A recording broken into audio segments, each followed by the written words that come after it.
Cash is not a respecter of persons is one of the biggest lessons that we can learn from a corrupt prosecutor in Fulton County, Georgia. But what are some other lessons we can take from this? We're going to explore all of those in this video and a whole lot more.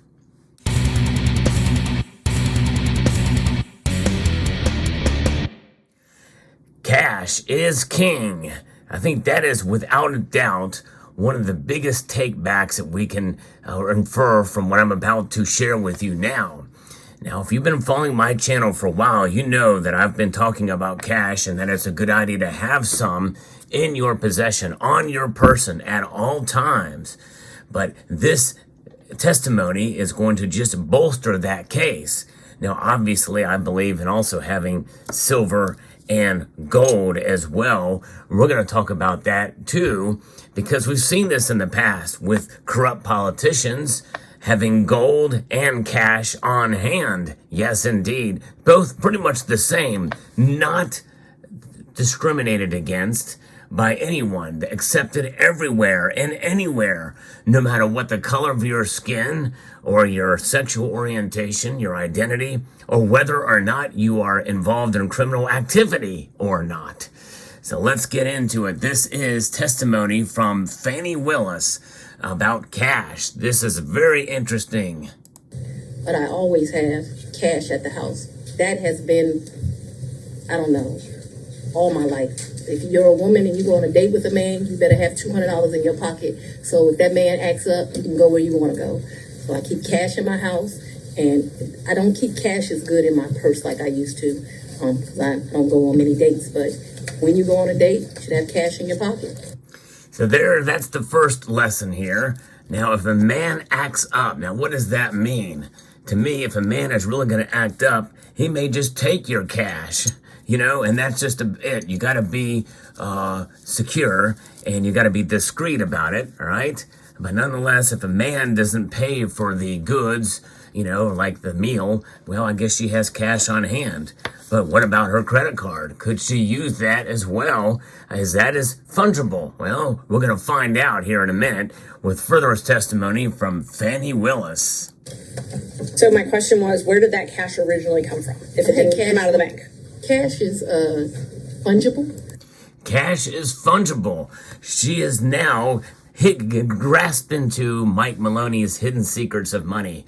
Cash is fungible indeed. Of course, so is gold and silver, but fungibility is a great aspect of cash. And it's kind of surprised and shocked me that she used that word, but she did. Let's continue. We've had cash for years in my house. So for me to tell you the source of when it comes from, when you go to Publix and you buy something, you get $50, you throw it in there. It's been my whole life. When I took out a large amount of money on my first campaign, I kept some of the cash of that. There you go. That's the damning statement that is making headlines across the Twitter sphere and other news outlets as well, too. You take money out of campaign contributions and you keep some cash out of it. Why? Because cash is anonymous and they can't trace it once it becomes cash. Of course, you know, I don't know how damning that will end up being to her, but essentially it almost sounds like she's admitting to a crime, holding back some of that cash from campaign contributions or converting it to cash and keeping it on her person. Like, to tell you, I just have cash in my house. I don't have as much today as I would normally have, but I'm building back up now. So you just put money in. It's a very good practice. I would advise it to all women. So you can't identify when you came into this cash or where the cash came from? I didn't say I couldn't identify it. No, nobody gives me anything. I am sure that the source of the money is always the work, sweat, and tears of me. What you asked me for is, when did the money go in there? What I am trying to tell you is, so I got divorced in 2005 from my husband. No. It's important. You said, where did the money come from? And I need to tell you where the money came from. And so for many years, I have kept money in my house. That money in my worst days has probably only been $500 or $1,000. At my best days, I probably had $15,000 in my house at Cade. There you go. More insight as to her practice of having cash in the house.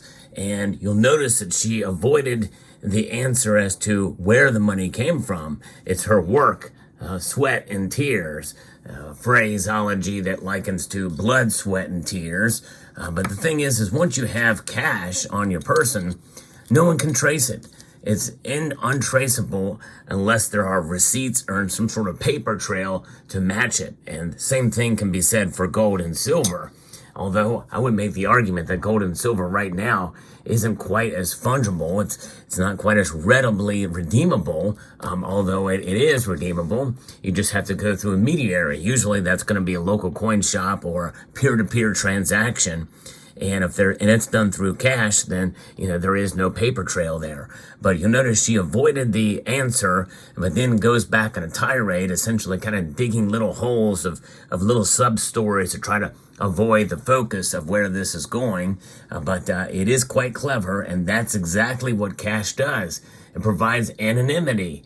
Even these Federal Reserve notes have some value, even though they're losing that value at a rate of 3.1% year over year. And by the way, when we talk about inflation, we have to understand that that 3.1%, which is less than the 3.4% in the previous month year over year, that's disinflation, which means inflation is still rising above and beyond where it was a year ago today, to the tune of 3.1%. And where was it a year ago today? Well, it was much higher. We're talking 7-8% in that neighborhood. So inflation is still hot. It is still persistent. And we can celebrate it going down at the rate of growth, but it is still up. Prices have not come down. Wages have not kept up with inflation in spite of what they are telling you, because they're measuring it in a different way. But having cash on hand in the case of an emergency and anonymity, I think, is valuable. Now let's continue on with hear what Fani has to say in this testimony from Fani Willis. Cash. At all times, there's going to be cash in my house or wherever I'm laying my head. The money that you paid Mr. Wade, the cash, in October of 2022, you do not know where that money came from. I do know where it came from. It came from my sweat and tears. There you go. Avoiding the question again from her sweat and tears. Sweat and tears. There it is. Where's the blood? I guess you can make an assumption there as to how hard she works to fill in that gap. But nonetheless, her blood, sweat, and tears, her hard work, but not being able to provide. And of course, that answer flies because you cannot trace cash unless there is a paper trail. You know which job it came from. Did it come from Fulton County or did it come from a private job? It came from, what are you talking about? So it could have come from a private job, because before I was DA, I was in private practice. So I earned money during that time period. That's probably in there. It could have. So there you go. It could have come from multiple different sources. Totally avoiding the question. And of course, they know they're not going to be able to follow up to be able to precisely tell where any amount of cash came at any given point in time. And that is a lesson for all of us, because it's really nobody's business where we get our money or how we get our money. Obviously, the government can tax, but that is the thing about getting money supposedly under the table. And I'm not saying people should avoid taxes, but this idea that criminals can use cash, and they do go, there's a loophole. And I think, folks, the big lesson here that we can take from this is having cash on hand to preserve your privacy and your anonymity is more valuable, especially when we have a government that is corrupt. And when we have the entire system that is essentially fraudulent to a large degree these days. And that sounds like a radical statement. And I think maybe 10 years ago would have been considered a radical statement to say that the whole system is corrupt. But in reality, we are learning more and more every day about how corrupt the entire system is. Look at our national debt. Look at the interest we're paying on the debt. Look at government expenditures. Look at where where our money is going for a lot of these things. It's just it's horrible. And so therefore, it's only a matter of time before this comes back to bite us. Now, the other thing about this is when you think about testimony like this, and like Bob Menendez holding on to a lot of cash and gold bars, it makes you wonder what they're going to do to try to prevent those things from happening again. This is going to mean that it's going to provide the impetus for a movement towards a central bank digital currency. They've already begun, folks. I've reported on this last year and even the year before about what's called Fed Now. The Fed Now is the infrastructure, the foundation for a central bank digital currency. It's not a central bank digital currency yet, but it provides the foundation, the framework, the rail system, if you will, for the train of central bank digital currency that will be coming down the pike. And it may be years from now, 7, 8, 9 years from now, but that's not a long time away.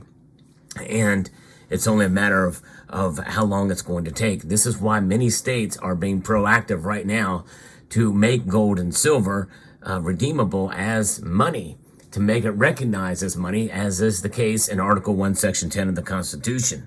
So quite an interesting bit of testimony by Fani Willis here. I think there's a lot of questions we can, or a lot of lessons we can take from this. First and foremost, it is a good idea to have cash on hand, no matter what your political persuasion is.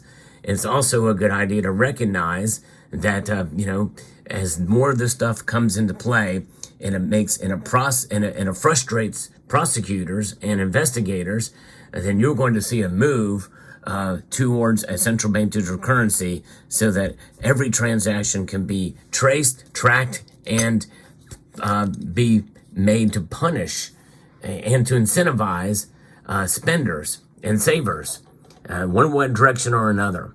It's bad news all around, central bank digital currencies are. And I think the testimony that we're seeing with Fani Willis, I think it's part and parcel to a move in that direction. Let me know what your thoughts are in the comment section down below. Hope you found this video informative, insightful, and educational.